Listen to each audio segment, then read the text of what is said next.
नमस्कार दोस्तों, बहुत-बहुत स्वागत है आपका खबर ज्ञान के इस स्पेशल प्रोग्राम में। दोस्तों बारिश का सीजन है इसलिए क्षमा प्रार्थी हूँ कि प्रोग्राम शुरू होने में थोड़ा-सा समय हो गया। बारिश की वजह से चूँकि लाइट की बहुत ज़्यादा प्रॉब्लम आ गई थी। आज लगभग 4-5 घंटे तक लाइट नहीं रही, जिसकी वजह से आज सब व्यवस्थाएँ धड़ाम हो गई थी। हालाँकि अब लाइट आ चुकी है और हम इस प्रोग्राम में आ चुके हैं। तो दोस्तों इस समय देश का सियासी माहौल काफ़ी ज़्यादा गर्म चल रहा है और जैसे-जैसे लोकसभा चुनाव नज़दीक आ रहे हैं, वैसे-वैसे राजनीतिक पार्टियों ने अपनी तैयारियों को धार देना शुरू कर दिया है। जी हाँ, आज आपको मालूम है भाजपा ने 195 प्रत्याशियों की पहली लिस्ट जारी कर दी है, जिसमें बड़े-बड़े नाम इस लिस्ट में शामिल हैं और कई मौजूदा सांसदों के, जी हाँ, सिटिंग एमपीज के टिकट भी काटे गए हैं। दोस्तों यहाँ शाम को भाजपा ने लोकसभा प्रत्याशियों की सूची जारी की, वहीं इससे पहले दोपहर में एक बड़ी खबर सामने आई कि भाजपा के 2 मौजूदा सांसदों ने न केवल भाजपा से अलग हटने का ऐलान कर दिया, बल्कि उन्होंने इस चीज की भी इच्छा जताई है कि वो राजनीति से भी दूर हट जाएंगे। जी हाँ, पहला नाम आता है गौतम गंभीर, पूर्व भारतीय क्रिकेटर और उत्तर पूर्व दिल्ली लोकसभा सीट से भाजपा के सांसद, जिन्होंने 2019 में भाजपा ज्वाइन की थी। और दूसरा नाम सामने आता है झारखंड की एक लोकसभा सीट है, उनका नाम सामने आता है जयंत सिन्हा। जी हाँ, जयंत सिन्हा।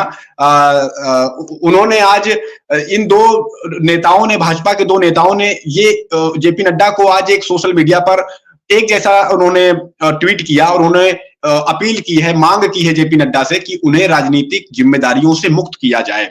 ये बड़ी खबर सामने आई। वहां दूसरी ओर आज प्रधानमंत्री नरेंद्र मोदी बिहार में थे और कल महागठबंधन की बड़ी रैली बिहार में होने जा रही है, जिसमें तेजस्वी यादव, राहुल गांधी जैसे बड़े-बड़े नेता मौजूद रहेंगे। उससे पहले आज बिहार में मोदी जी वहां पहुंचे हुए थे, 2 साल बाद लगभग वो बिहार गए थे और कई सारी बातें हुई और नीतीश कुमार ने एक बड़ा वायदा भी प्रधानमंत्री मोदी से किया है। वो वायदा क्या है उसको भी मैं आपको बताऊंगा। इसके अलावा आज भारत जोड़ो न्याय यात्रा की एक बार फिर से शुरुआत हो गई, एक बार फिर से भारत जोड़ो न्याय यात्रा शुरू हो गई और अब की ये यात्रा जो है राजस्थान से मध्य प्रदेश पहुंच चुकी है। मध्य प्रदेश की मुरैना ये यात्रा पहुंच चुकी है। कैम्ब्रिज से लौटे राहुल गांधी ने इस यात्रा को दोबारा से शुरू किया। इसके अलावा राहुल गांधी ने एमएसपी पर भी वहां किसानों से बड़ा वायदा किया और कई मुद्दों को लेकर भाजपा सरकार को उन्होंने जमकर घेरा। मुरैना में कमलनाथ, जीतू पटवारी, दिग्विजय सिंह, बड़े-बड़े नेता मध्य प्रदेश कांग्रेस के मौजूद रहे। इसके अलावा दोस्तों आखिरी में एक और खबर पर बात करेंगे कि सचिन पायलट ने क्या कुछ कहा है। आज सचिन पायलट का बयान जो है काफी वायरल हो रहा है सोशल मीडिया पर। एक बड़ा इंटरेस्टिंग उन्होंने बयान दिया और काफी जीत को लेकर वो आश्वस्त भी दिखे हैं, इस पर भी हम बात करेंगे। लेकिन सबसे पहले शुरुआत करते हैं आज भाजपा की ही खबर से, क्योंकि भाजपा की जो आज दिन भर जो है भाजपा काफी चर्चा में रही है, सुबह से लेकर और शाम तक। सुबह खबर आती है कि गौतम गंभीर और उनके साथ ही एक और भाजपा के सांसद जयंत सिन्हा ने आज एक जेपी नड्डा को, भाजपा के अध्यक्ष जेपी नड्डा को उन्होंने पत्र लिखा सोशल मीडिया पर और उन्होंने राजनीति से दूर, देखिए उन्होंने ट्वीट क्या क्या किया है पहले ये देख लेते हैं और फिर अपनी बात को आगे बढ़ाएंगे। देखिए गौतम गंभीर ने देखिए लिखा है कि I have requested honourable party president JP Nadda ji to relieve me of my political duties so that I can focus on my upcoming cricket commitments. I sincerely thank honourable PM Narendra Modi ji and honourable home minister Amit Shah. इस तरीके से देखिए लिखा। और वहां देखिए जयंत सिन्हा ने भी लिखा हुआ है कि I have had the privilege of serving the people of Bharat and Hazaribagh for the past 10 years और एवर आई हैव। तो देखिए ये ट्वीट एक बार फिर से मैं दिखाना चाहूंगा आपको। तो देखिए गौतम गंभीर ने लास्ट में क्या लिखा हुआ है कि उन्होंने प्रधानमंत्री मोदी और अमित शाह को थैंक बोला है कि उन्होंने अपॉर्चुनिटी दी लोगों की सेवा करने के लिए। इसके अलावा जयंत सिन्हा ने भी देखिए ट्वीट किया है। आगे इन्होंने, अभी जयंत सिन्हा का ट्वीट आपको दिखेगा, उन्होंने क्या कुछ लिखा है आइए देख लेते हैं। जयंत सिन्हा ने देखिए लिखा है कि आई can focus my efforts on combating global climate change in Bharat and around the world. तो देखिए अलग अलग वजहें बताई है। गौतम गंभीर कह रहे हैं कि भाई क्रिकेट को लेकर उनके जो कुछ वायदे हैं वो उसको पूरा करना चाहते हैं और जयंत सिन्हा ने कहा है कि वो क्लाइमेट चेंज से संबंधित कुछ विषयों पर काम करना चाहते हैं। राजनीतिक गलियारों में इस बात की चर्चा तेज हो चुकी है कि भाजपा के सांसद अलग अलग वजहों से, एक अभी तो ये शुरुआत हुई है, ये भी बातें सामने आ रही हैं कि अभी तो ये शुरुआत हुई है। राजनीतिक विश्लेषक मान रहे हैं कि आगे आने वाले दिनों में ऐसे दर्जनों भाजपा के सांसद ऐसे सामने आएंगे जो अलग अलग वजहों से पार्टी छोड़ देंगे, या कह सकते हैं कि उनका पत्ता जो है कटना तय माना जा रहा है, और ऐसे में वो पहले से ही भाजपा से किनारा कर रहे हैं, भाजपा से वो अलग हट रहे हैं। बहरहाल एक तरफ यहां देखिए भाजपा की आज प्रत्याशियों की लिस्ट जारी हुई है। देखिए ये पूरी लिस्ट जो है ये मैं आपको दिखाना चाहूंगा कि भाजपा ने अपनी लिस्ट जारी की है, और कुछ बड़े बड़े नाम भी आपको बताना चाहूंगा। वाराणसी से पीएम मोदी, डिब्रूगढ़ से सर्बानंद सोनोवाल, नई दिल्ली से देखिए बांसुरी स्वराज, और नॉर्थ ईस्ट दिल्ली से मनोज तिवारी, गांधीनगर से अमित शाह, गुना से ज्योतिरादित्य सिंधिया, विदिशा से शिवराज सिंह चौहान, बीकानेर से अर्जुन राम मेघवाल, कोटा से ओम बिरला जो कि मौजूदा लोकसभा के स्पीकर भी हैं, मथुरा से हेमा मालिनी, खीरी से अजय मिश्रा टेनी, लखनऊ से राजनाथ सिंह, अमेठी से स्मृति ईरानी, इटावा से रामशंकर सिंह कठेरिया, अकबरपुर से भोले, देवेंद्र सिंह भोले, कन्नौज से सुब्रत पाठक, फतेहपुर से साध्वी निरंजन ज्योति, चंदौली से महेंद्र नाथ पांडे। ये कुछ बड़े नाम है दोस्तों। इसके अलावा कई सारे नाम है, 195 नाम है। मैंने ये कुछ प्रमुख 18 सीटें जो हैं इनके इनमें जो प्रत्याशी हैं मैंने उनके नाम बता दिए आपको। इस तरीके से टोटल 295 सीटें हैं जिनमें भाजपा ने अपनी पहली सूची जारी कर दी है। और कुछ खास बातें इस लिस्ट की क्या है, इस उम्मीदवारों की लिस्ट की दोस्तों खास बातें क्या है वो भी मैं आपसे बताना चाहूंगा कि भाजपा ने अब की बार कुल 34 मंत्रियों को टिकट दिया है। जी हां, कुल 34 जो मंत्री हैं उनको टिकट दिया है। उत्तर प्रदेश के कुल 51 प्रत्याशियों की घोषणा की है, मध्य प्रदेश के 24, राजस्थान के 15 प्रत्याशियों की घोषणा की गई है दोस्तों। तो ये सब बातें हैं। और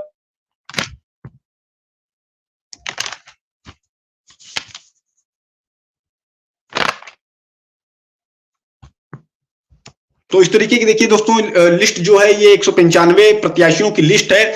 और बड़े बड़े नाम मैंने आपको बता दिए कि किस तरीके से भाजपा ने अपने कद्दावर नेताओं को और मंत्रियों को भी टिकट दिया हुआ है। बहरहाल यहां भाजपा ने आज लिस्ट जारी की। वहीं दूसरी ओर आज बिहार में प्रधानमंत्री नरेंद्र मोदी ने चुनावी तैयारियों को धार देना शुरू किया।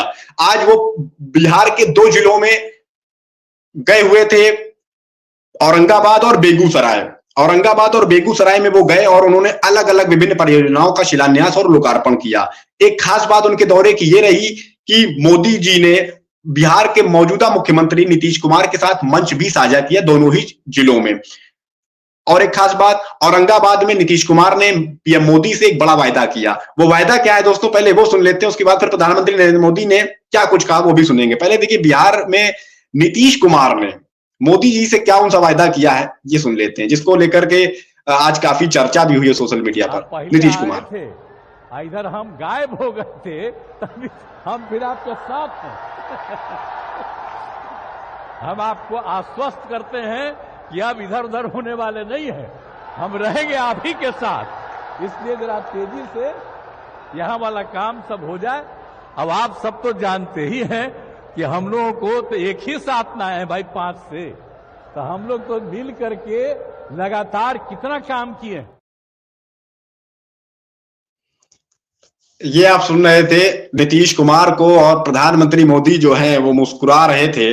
ये मुस्कुराहट जो है कई सारे संकेत देती है। राजनेता जब मुस्कुराते हैं या राजनेता जब भावुक होते हैं तो राजनीतिक गलियारों में हलचलें मच जाती हैं दोस्तों। तो ये मुस्कुराहट जो है ये कई तरह के संकेत देती है। तो यहाँ नीतीश कुमार ने पीएम मोदी से वायदा किया कि भैया अब हम बीच में जरूर गायब हो गए थे लेकिन अब हम कहीं नहीं जाएंगे। वहीं दूसरी ओर प्रधानमंत्री नरेंद्र मोदी ने परिवारवाद पर एक बार फिर से निशाना साधा। उन्होंने इशारे में तेजस्वी यादव और राहुल गांधी पर निशाना साधा। खासकर उनके निशाने पर इस बार तेजस्वी यादव रहे क्योंकि वो बिहार की धरती में थे, और अगर बिहार की धरती में कोई राजनेता आकर परिवारवाद पर निशाना साधता है तो उनका साफ इशारा लालू परिवार की ओर होता है, ये माना जा सकता है। खैर पीएम मोदी को सुन लेते हैं उन्होंने क्या कुछ कहा।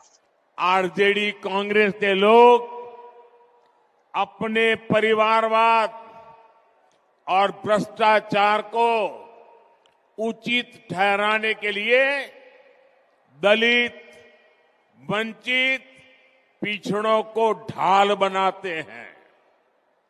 ये सामाजिक न्याय नहीं बल्कि समाज के साथ विश्वासघात है।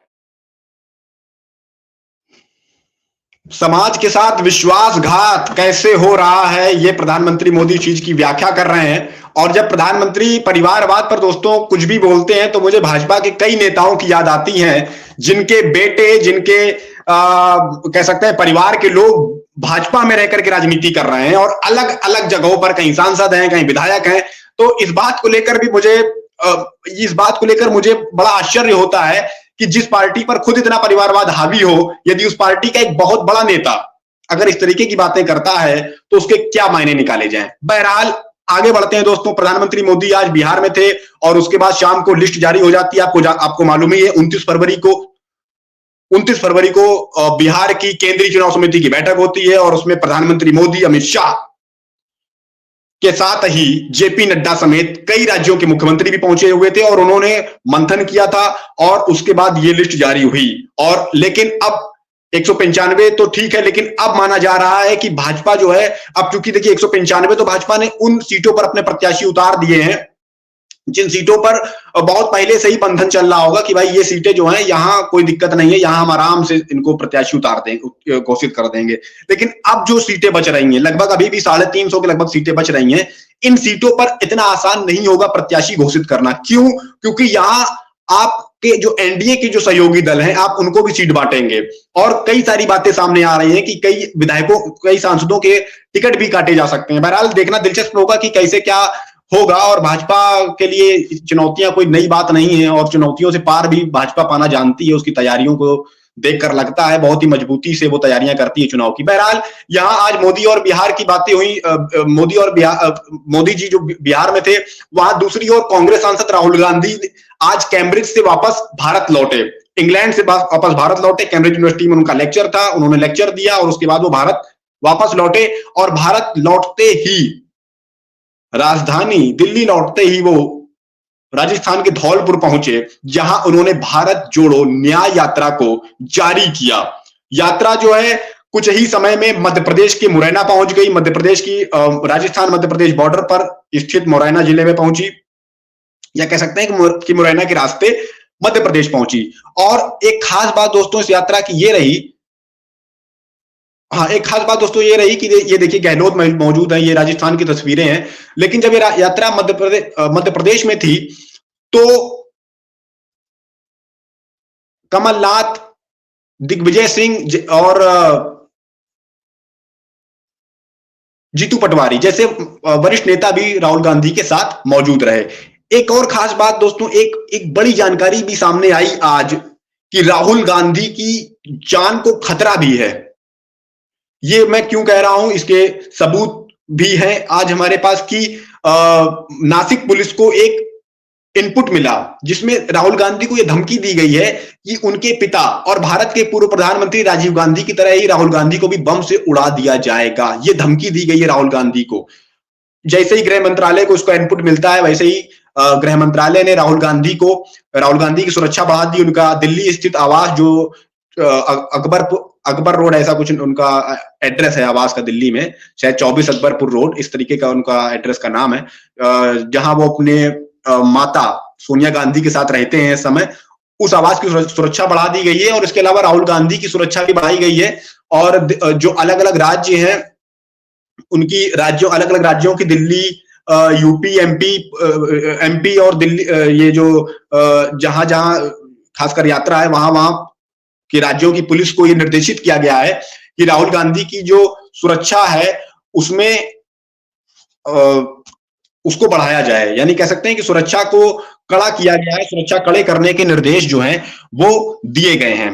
तो ये देखिए राहुल गांधी की जान को खतरा वाली बात, हालांकि ये नई बात नहीं है, इससे पहले भी कई बार उनको धमकियां दी जा चुकी हैं और इसको लेकर के कई सारे बातें सामने आई हैं कि भाई या उनको जान को सुरक्षा खतरा है। और इसको लेकर खड़गे ने भी, कांग्रेस अध्यक्ष ने भी गृह मंत्रालय को बाकायदा एक चिट्ठी भी लिख चुके हैं वो कि भाई राहुल गांधी की जान को खतरा है और उनकी सुरक्षा बढ़ाई जाए। तो आगे आने वाले दिनों में हो सकता है उनकी सुरक्षा और भी बढ़ाई जाएगी। हालांकि इसके बाद फिर ये बातें सामने आई और फिर वहां राहुल गांधी मध्य प्रदेश, उनकी यात्रा मध्य प्रदेश पहुंच गई। मुरैना में राहुल गांधी ने एमएसपी पर किसानों से एक बड़ा वायदा किया। क्या कुछ कहा राहुल गांधी ने, आइए सुन लेते हैं। मुरैना में राहुल गांधी जी ने 16 लाख करोड़ रुपया हिंदुस्तान के 10-15 उद्योगपतियों का माफ किया है, किसानों का 1 रुपया माफ नहीं किया है। आज तक 10 साल में किसानों का 1 रुपया माफ नहीं किया। और किसान क्या कह रहा है? किसान सिर्फ एमएसपी मांग रहा है। फिर किसानों को अपना माल कम दाम पे बेचना पड़ता है, फिर दाम फिर से बढ़ा देते हैं। तो किसान सिर्फ कह रहे हैं हमें गारंटी दीजिए, कम से कम हमें एमएसपी चाहिए और कुछ नहीं। मैं आपको यहां कह रहा हूं, जैसे ही दिल्ली में कांग्रेस पार्टी की सरकार आएगी, हमने मैनिफेस्टो में लिख दिया है लीगल एमएसपी हिंदुस्तान के किसानों को हम दे देंगे। तो ये आप सुन रहे थे, राहुल गांधी को एक बड़ा वायदा उन्होंने किया है और लीगल एमएसपी देने का उन्होंने घोषणा कर दी है कि अगर इंडिया गठबंधन की सरकार, कांग्रेस की सरकार यदि केंद्र में आती है तो किसानों को वो एमएसपी पर गारंटी वाला जो कानून है वो उनको देंगे। यानी एक बड़ा वायदा, और किसानों को लेकर के राहुल गांधी और कांग्रेस के अन्य नेता लगातार, ये एक मुद्दा उनके हाथ में आ चुका है, क्योंकि किसान जिस एमएसपी के मुद्दे को लेकर के लगातार आंदोलन कर रहे हैं। हालांकि इस समय तो आंदोलन इस समय थमा हुआ है, लेकिन कांग्रेस इस मुद्दे को लपकती हुई नजर आ रही है और राहुल गांधी ने भी आज ये फिर से एक बार घोषणा कर दी है। और आगे आने वाले चुनाव में ये देखना देखना आम बात होगी। मुझे ऐसा लगता है कि राहुल और खड़गे जो हैं, कांग्रेस के अन्य नेता हैं, वो एमएसपी के जो उनका वायदा है इसको वो बार बार दोहराएंगे। बहरहाल यहाँ मोदी जी आज बिहार में थे, राहुल गांधी मध्य प्रदेश में थे, वहीं राजस्थान में सचिन पायलट ने आज एक बड़ा बयान दिया। उन्होंने क्या कुछ कहा आगामी लोकसभा चुनाव को लेकर के और भाजपा के 400 पार वाले दावे को लेकर के उन्होंने क्या कुछ कहा, आइए सुन लेते हैं, क्योंकि सोशल मीडिया पर आज इनका ये बयान बहुत वायरल हो रहा है सचिन पायलट का। आइए सुन लेते हैं सचिन पायलट को। और ये जो भाषण में देखता हूं कि 300 पार, 400 पार, 500 पार, अगर इतना मजबूत भाजपा अपने आप को समझती है तो फिर तमाम कांग्रेस नेताओं को या विपक्ष के नेताओं को अपने से जोड़ने की क्यों उन्होंने वो जिद पकड़ी हुई है? कहीं ना कहीं असुरक्षा जहन में है, क्योंकि वास्तविकता अलग है। यही 2004 में हुआ था जब वाजपेयी जी प्रधानमंत्री थे, तो इंडिया शाइनिंग का नारा दिया था। इंडिया शाइनिंग करके उन्होंने चुनाव 6 महीने पहले करवाए और फिर सरकार कांग्रेस पार्टी की बन गई थी। आज धरातल पे लोग आक्रोशित भी हैं, असहज भी हैं, बोल नहीं रहे हैं, क्योंकि वातावरण ऐसा बना हुआ है। किसके छापा पड़ जाए, किसके यहाँ पुलिस आ जाए, इनकम टैक्स आ जाए, ईडी आ जाए, सीबीआई आ जाए, इन सब बातों से लोग सहमे हुए हैं, इसलिए बात खुल के बोल नहीं पा रहे हैं। लेकिन विपक्ष की एकता को देखकर एनडीए और बीजेपी कमजोर हुए हैं और हमें लगता है कि आप देखो इंडिया अलायंस की जो पार्टीज का वोट शेयर है वो 65% है। इसको देखकर बीजेपी के अंदर कहीं ना कहीं जहन में खतरा पैदा हो चुका है और इसलिए वो कोशिश कर रहे हैं कि माहौल बनाया जाए। ये आप सुन रहे थे सचिन पायलट को, राजस्थान के पूर्व डिप्टी सीएम और राजस्थान कांग्रेस के वरिष्ठ नेताओं में शामिल सचिन पायलट। इन्होंने दोस्तों 2004 के चुनाव की बात की है कि भाई 2004 में जब अटल बिहारी वाजपेयी की सरकार थी और जब वो चुनाव हुआ था लोकसभा चुनाव का, उस समय अटल बिहारी वाजपेयी जी ने इंडिया शाइनिंग का नारा दिया था और उसके आधार पर भाजपा ने वहां चुनाव लड़ा था और उसके बाद वहां कांग्रेस जीत गई थी। तो इसी बात को सचिन पायलट इस बात से आश्वस्त हैं कि एक बार फिर से वैसा ही कुछ रिपीट होगा। खासकर ये अपनी बात को उन्होंने इस आधार पर भी कहा है कि इंडिया गठबंधन के पास 65% वोट शेयर जो है वो 65% है और उन्होंने ये भी कहा है कि यदि भाजपा जीत को लेकर इतना ही आश्वस्त है तो हमारे नेताओं को अपनी तरफ क्यों मिला रहे हैं। तो आज दोस्तों ये इनका बयान काफी वायरल हो रहा है, इसलिए मैंने सोचा कि इसको भी आपको सुनवा दिया जाए, क्योंकि काफी सोशल मीडिया पर आज ये बयान वायरल हो रहा है। बहरहाल यहाँ दोस्तों देखिए, मोदी जी आज बिहार में थे, वहां राहुल गांधी मध्य प्रदेश में, और तमाम तरह की राजनीतिक गतिविधियां तेज हो गई हैं आगे चलकर। अब यहाँ देखिए बीजेपी ने 195 लोकसभा प्रत्याशियों की घोषणा भी कर दी है, बड़े बड़े नाम घोषित कर दिए हैं। अब देखना दिलचस्प ये होगा कि आगे आने वाले लिस्ट में किन किन सांसदों के टिकट कटेंगे या नहीं कटेंगे। अगर टिकट कटेंगे तब तो फिर ये जो राजनीतिक विश्लेषक तरह तरह की बातें कर रहे हैं कि भाई मौजूदा सिटिंग एमपीज के टिकट कटेंगे, तब तो फिर भाजपा इस मुद्दे पर गिरती नजर आ रही है। और यदि नहीं कटेंगे टिकट तो फिर तो भाई भाजपा एक मजबूती से चुनाव लड़ती हुई दिखेगी। तो यहां दोस्तों ये देखना दिलचस्प होगा कि आगामी लिस्ट में किन किन के नाम शामिल होंगे या नहीं होंगे। वहां अगर हम आगामी कल की बात करते हैं तो कल बिहार की राजधानी पटना में महागठबंधन की बड़ी रैली होने जा रही है। तेजस्वी यादव ने बिहार भर में, आप जानते हैं, जन विश्वास यात्रा की थी। बहुत बड़ी तादाद में लोग उस यात्रा में जगह जगह अलग अलग जिलों में शामिल हुए थे। रात के 12-12, 1-1, 2-2 बजे तक वहां तेजस्वी यादव बिहार में रैली करते हुए, यात्रा करते हुए देखे जा सकते थे। और उन्होंने एक अपील की थी कि 3 मार्च को बिहार की राजधानी पटना में आप लोग जरूर आइएगा। तो महागठबंधन की रैली है, इंडिया गठबंधन की रैली हालांकि नहीं है, लेकिन जो बिहार में जो इंडिया गठबंधन बना हुआ है उसकी रैली है, यहां ये कही जा सकती है। तो ये देखना दिलचस्प होगा कि कल की रैली में क्या कुछ खास होने वाला है। राहुल गांधी भी वहां जाएंगे, वहां शामिल होंगे।